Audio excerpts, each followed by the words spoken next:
something here, Scott. I think that's a very important topic. I work with people that somehow they understand the necessity of doing this work, and they are doing it. They maybe have a session once a week or every other week. They attend some meetings with you or with me and with someone else doing this kind of work. And then, so they're asking me, well, what do you recommend I should do in between? What do you recommend I should do in between? And so let's make it more practical. So somebody asks me this, what should I do in between? Any recommendations for me? And this person, I'll just, whatever, like random example, this person, we already identified that this person has this, that there's something wrong with me. I am unlovable. And this person identified that they have strong resistance to feeling anything and they don't want to feel.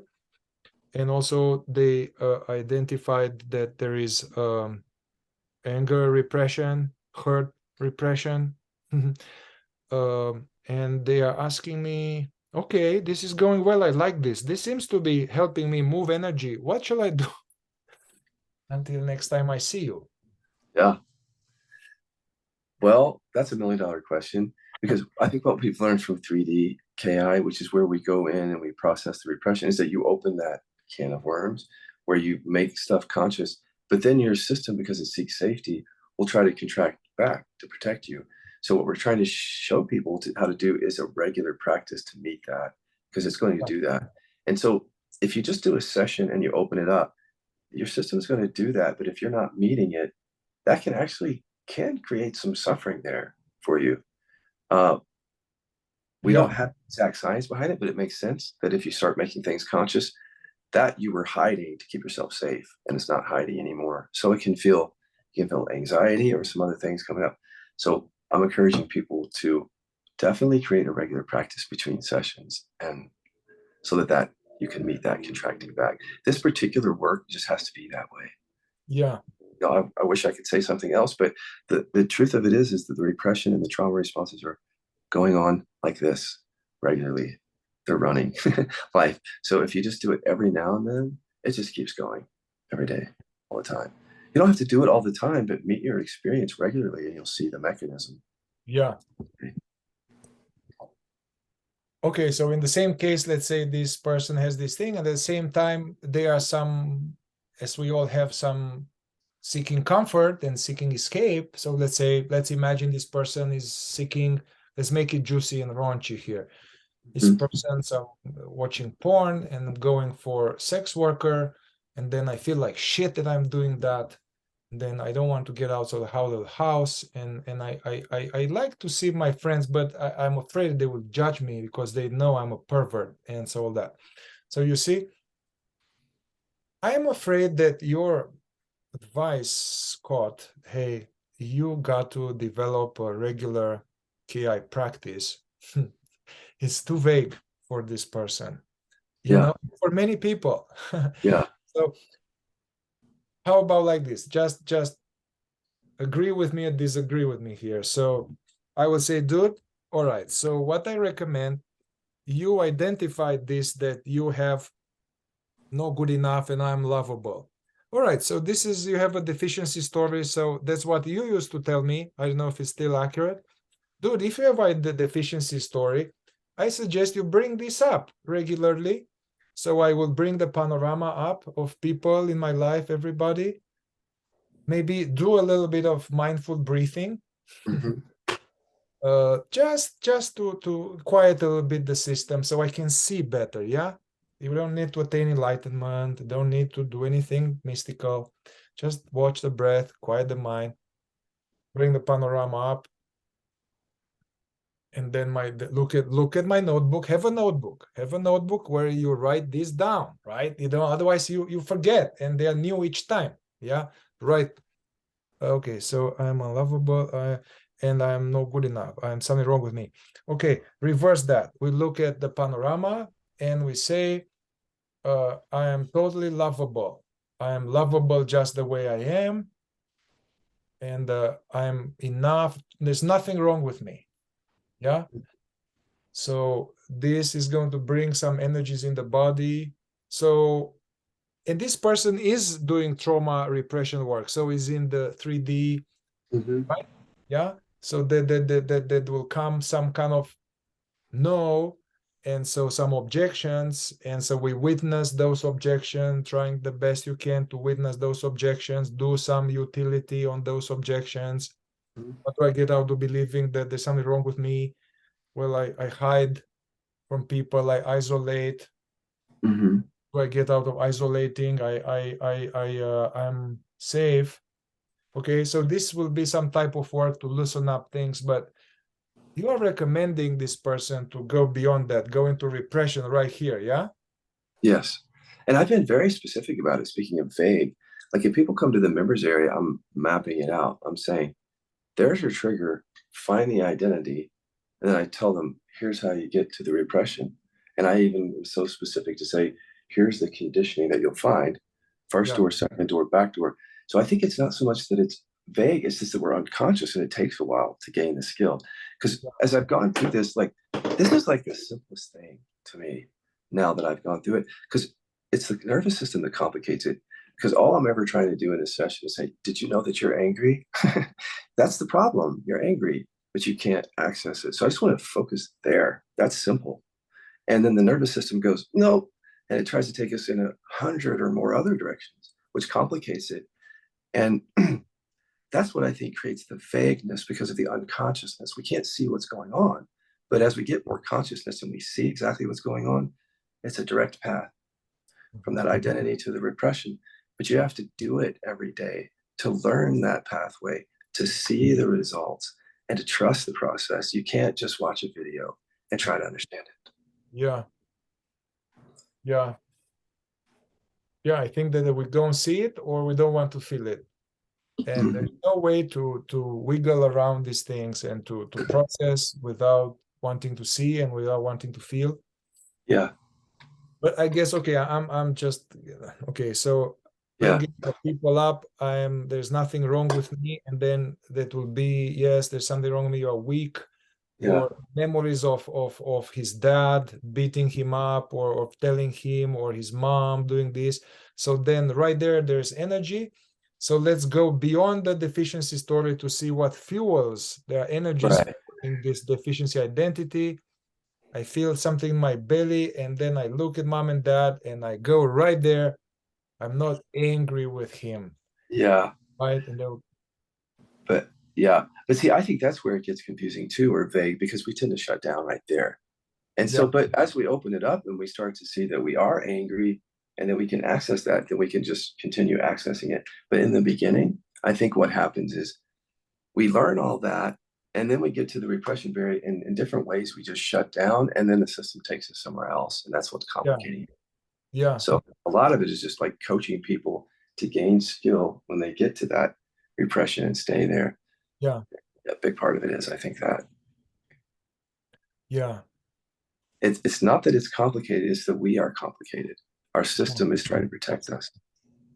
Yeah, actually, it's like really now, because after years and working with myself and others, it's like really simple, like a 1, 2, 3, 1, 2 Yeah. step. It's like simple than tango. I mean, much simpler than Yeah. tango or like Yeah. waltzing. I mean, But so, yeah. So here's the thing I'm saying to everybody is like, okay, we'll work on simplifying the methodology. That's what I'm doing now. But come on, guys, think about it. All these things are keeping us safe. So it's too complicated. It's too vague. I can't do it. My pain is physical. My trauma is worse.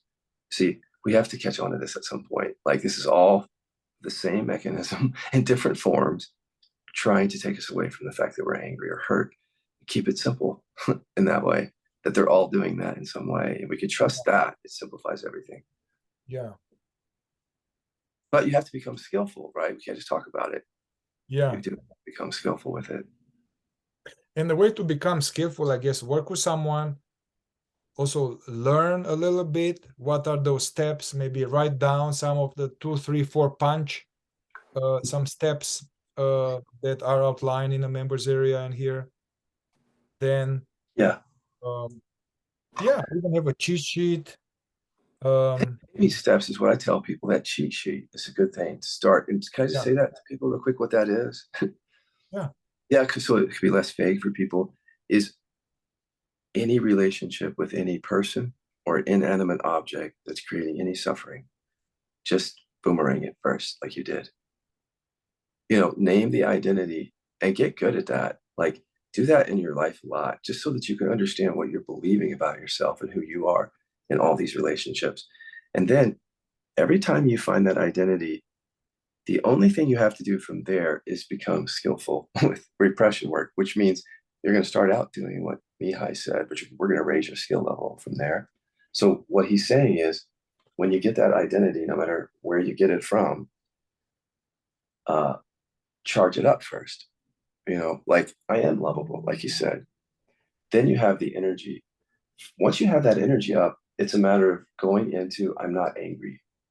Or I can express anger if that's your repression, or if it's hurt, you go that way. Yeah. But from there, what we're about to teach you is that it becomes really intuitive and you trust your body from there. And it's not really that. That's just a cheat sheet to get you started.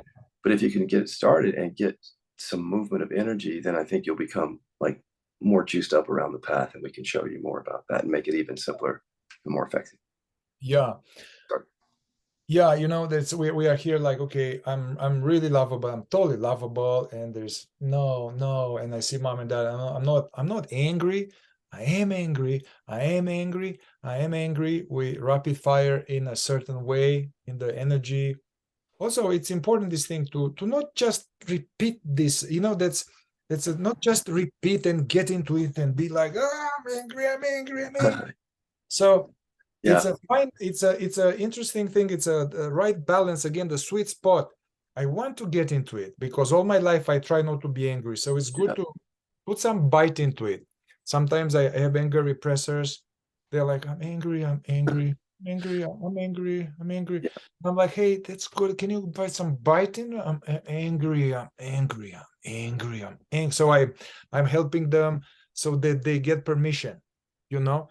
And then so I do this with this person, and then if I go now to this thing to make sure that it's okay to be angry, yeah, our first door inquiry, if I go for this, it's okay to be, or I want to feel this now, comes like, no, no, no, no, fuck feelings, fuck feelings, fuck feelings. So here is the first door, big door, Yeah. resistance to feelings. So here it's important not to be discouraged and not to be upset with yourself, and to this thought, fuck feelings, I don't want to feel, it's too much, it's too much, to witness this, and to almost like, again, this dynamic witnessing of repeating. But it's important, this aspect of like, hey, can you hear your voice? Can you hear this voice is saying, fuck feelings, fuck feelings, fuck feelings. Can you hear that? Because if you can hear this voice, this is witnessing right there, and it diminishes some of that energy. And then do a little round of this, and then we go back into, okay, although I don't like these feelings, I'm willing to feel this. Right. Sometimes it's like, okay, a little. Yeah, so we are staying with the first door there. Yep. Yeah. And the way you were describing that, fuck those feelings, I want to say to everybody is, see, nobody knows how in KI to do that until we learn. I didn't either. And so I kept getting shut down, and people do get shut down there at different degrees. But the shutdown is helpful because it teaches us what skills are missing. So if you just get shut down or frustrated and you don't learn the skills, you don't get the benefit of what we're doing here. It's all from the shutdown that we learn to move through the repression barrier. And we all have to learn the skill. Not a single person is born with that skill, and none of our parents taught it to us. So we have to learn it. And that's the part that I want people to understand, because you don't have to be frustrated because you shut down, because we're all shutting down there. Yeah. It's just part of human nature that we shut down there. But from there, we can go deeper once we have higher skill. It takes a while. You have to have patience. Yeah. You have to sit here with us for a while. It's not a come and get your enlightenment and go in a day thing. Yeah. All of that is important to remember. Yeah. And what Scott said here, very important, like if you're starting to poke at this stuff, man, to poke at these energies, what this person is doing, hey, the cans of worms are open, and then that's uncomfortable. You are in a surgery, but this surgery is like a slow acting surgery for maybe 5 months or so. So you need to stay in the process. Otherwise, it's more uncomfortable. It was better somehow not to get into this. Yeah. You know? So the same, I was doing a circle yesterday, and for new people. I didn't go into repression, but I could see people at different level just by their reporting. I'm doing some guided process or guided meditation. Some people fall asleep into torpor. Some people are very awake and they notice these energies and stuff. So anyway, so it depends. There was this person in my group that she was telling me afterwards, like, man, I feel all this.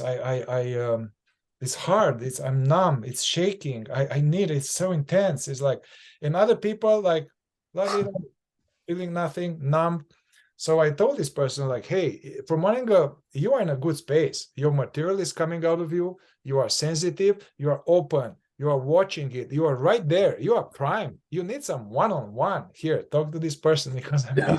So I sent her to somebody skilled. But from one angle, the other people who are seemingly okay, it didn't open up yet, the cans of Uh-huh. worms. So Yeah. it's a good thing. Yep. And I could see that this person is meditating it, and he really needs to meet it. The just meditating with it is going to be uncomfortable, Yeah. Yeah. There's a lot to elaborate on there, but just that last piece is people to understand is if you just sit and rest with something after you've opened it, it can continue to be uncomfortable. So as you process it, you're actually reversing the repression, you're healing. And people, you have to remember that we're in a process here because anywhere along the way, we can get shut down and just land and leave. This is part of the context is to understand what we're doing here and how all this can happen and keep you in the process. Can I say one more thing about landing? I don't know if we're gonna.